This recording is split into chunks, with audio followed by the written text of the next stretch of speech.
Welcome back to the Canon DSLR class. In this video, I'm just going to do a brief overview of your camera's features, mostly just the external features. We're not diving into the menu in this lesson, but just so that when you pick up your camera and you're kind of wondering what these different buttons or ports are, you have a basic knowledge of it. Some of these things we'll dive into further in the next section because they pertain to more advanced manual features. So as you can tell, I've switched lenses. I have a typical kit lens. It's the 18 to 135 zoom lens.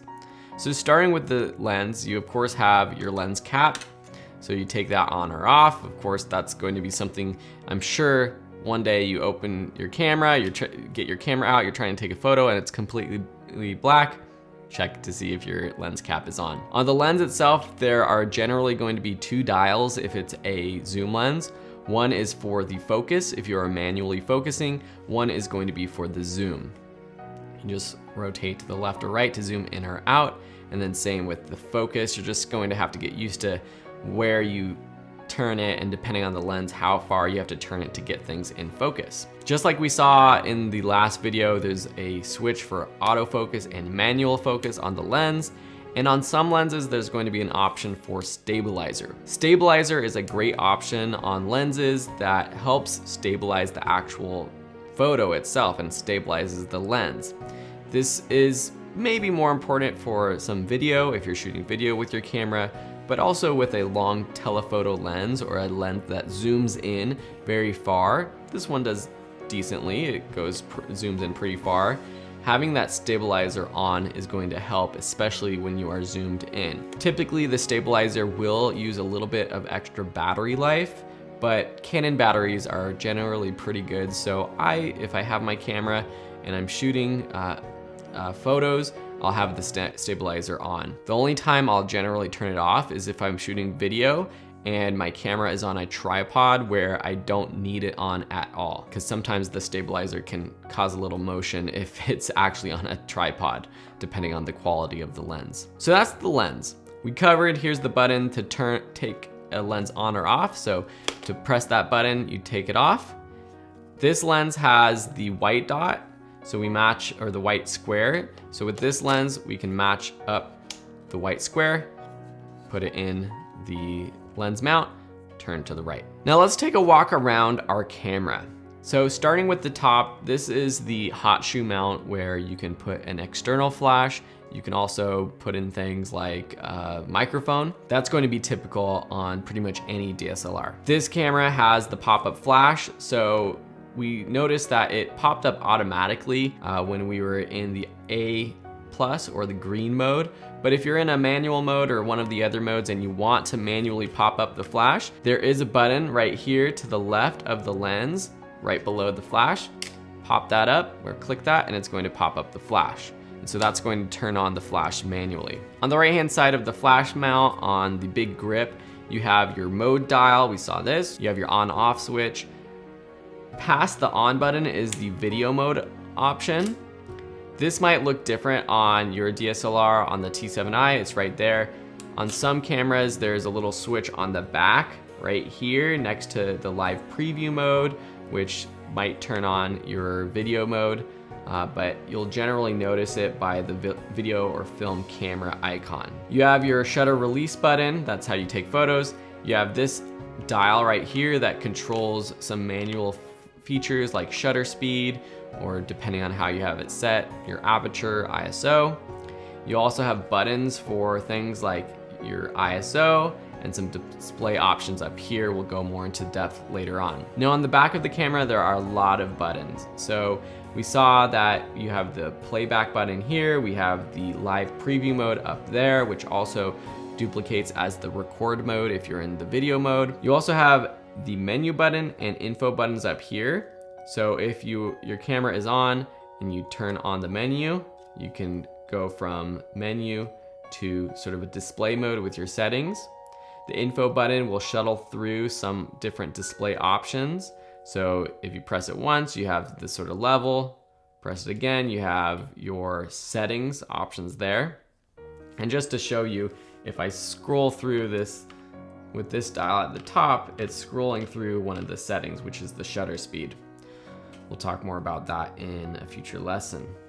On the right-hand side, you have a bunch of different buttons that affect the picture quality and styles. Now I'm in manual mode. Sometimes these buttons won't do anything if you are in more of an auto mode. For example, this WB button is for white balance, and that affects the color of your photos. The right button, AF, is the autofocus mode, which actually changes how autofocus is set. This button on the left is the drive mode, which allows you to take burst photos, such as like multiple photos at once, or you can do like things like a timer through that option. And then the button at the bottom is picture style, which also affects the colors and contrast or the brightness and darkness of your photos. So as you can see, there's a lot of stuff that's very advanced when we start getting into these buttons, and we'll go over those in future lessons. We saw the review button down here that switches from the actual shooting mode to reviewing your photos. And then there's this trash can button down here that is for deleting your photos. Notice though, whenever you go into one of these modes or these options, you can use this sort of plus pad to move to the left or right, and then the set button in the middle is where you actually go and choose that option. And then on the top right of this DSLR, there's a couple buttons. One, it looks like a minus, and one looks like a plus magnifying glass. And this will help you zoom in or out if you are reviewing your photos and you wanna like zoom out in or out really quickly to check the focus, or if you are in more of a manual focus mode. Depending on the focus mode that you're in, you can zoom in while you're actually shooting or doing a live preview.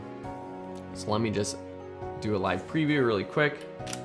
So if I'm in the live preview mode and I do the plus button, I can actually zoom in and then use my manual focus to adjust focus to make sure I'm getting sharp focus. I use that option a lot when I'm shooting video, when I am using manual focus. Mostly when I'm doing photos, I'm in autofocus, so that won't work. You'll notice though that it's not going to work if you are in a specific autofocus mode. And here I'm in the live preview mode, and you can see lots of different information up on my screen. If I shuttle through the info button here in the live view mode, you can see different things pop up. We can see the histogram, which shows the brightness and darkness of our photo. You see a level that shows if your camera actually is level or not. There's one that clears everything, one that just shows some settings on the bottom, your main setting, and then one with all of your settings. This Q button that we didn't cover actually allows you to get into all these different settings. So I'm just gonna show you really quick an example of what you can do with this. So if I press the Q button, it opens up all these settings. I can use the plus pad to go through them. Here's the autofocus method. There's a face tracking method on this camera, or there's just different zone options. We'll go over how these work in the future. But as an example, if your camera is set up just the standard way with the face tracking, and you try to use these plus or minus buttons to zoom in, it's not going to let you. So as you're playing around, if you're pressing buttons and you get error messages, it means that that option isn't available depending on another setting that you're using. That's most likely going to be if you're in the green automatic mode or the P automatic mode, or one of these other modes.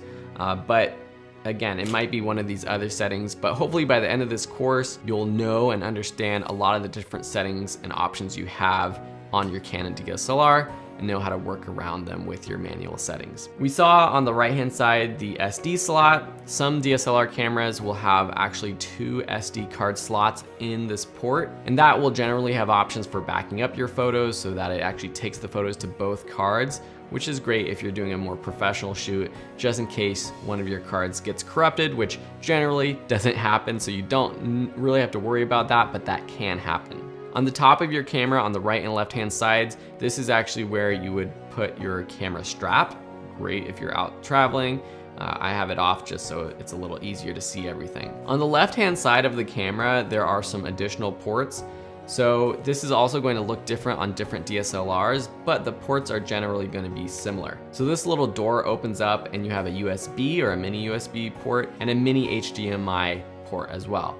The USB port, you can't charge your camera through this, but you can plug it into a computer and transfer photos that way.